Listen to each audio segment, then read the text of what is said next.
ప్రతి సినిమాకి నేను అనుకున్న కన్నా ఎక్కువ డబ్బులు పెట్టుకొని రెడీ పెట్టుకున్నాను. ఎందుకంటే నా వల్ల ఎవరు సఫర్ అవ్వద్దని నేను ఈ సినిమాలు 30 ఇయర్స్ నుంచి సినిమా మేకింగ్ చూస్తున్నా కదా! పైసలు పెట్టుకొని చేస్తే అందరూ బాగా చేస్తారనుకున్నా. పైసలు పెట్టుకొని చేసుకుంటే 100% అయిపోయింది, 200% అయిపోయింది, 300 పెడుతూనే ఉన్నాం. మళ్ళీ దీనిపై ఇది వెనకాల వెన్నుపోటు. తట్టుకోలేను. కరెక్టే కదా!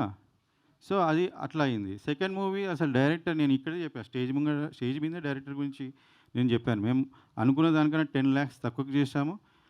ఈ గోట్ అది ఒక వీక్‌లో ఓకే చేస్తే అది 3 మంత్స్‌లో ఫినిష్ అయ్యి ఈడ మేము టీజర్ గిట్ట అని రిలీజ్ చేసినప్పుడు మీరెవరు అడగలేదు. ఎందుకు సార్ ఫస్ట్ తొందరగా రిలీజ్ చేశారు, తొందరగా ఫినిష్ చేశారు అడగలేదే.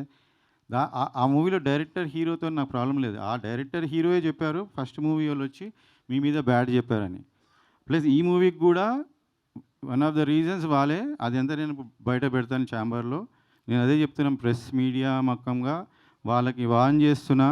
ఈ ఈ సినిమా గిట్ట నాకేదైనా లాస్ వచ్చింది, హీరో రాలేడంటే దీనికి కారణం మీరే ఉంటారు. And I am going to see that you are going to pay back. మేము చాలా రిటర్న్ గిఫ్ట్ ఇయ్యడంలో చాలా ఫేమస్ మేమిక్కడ.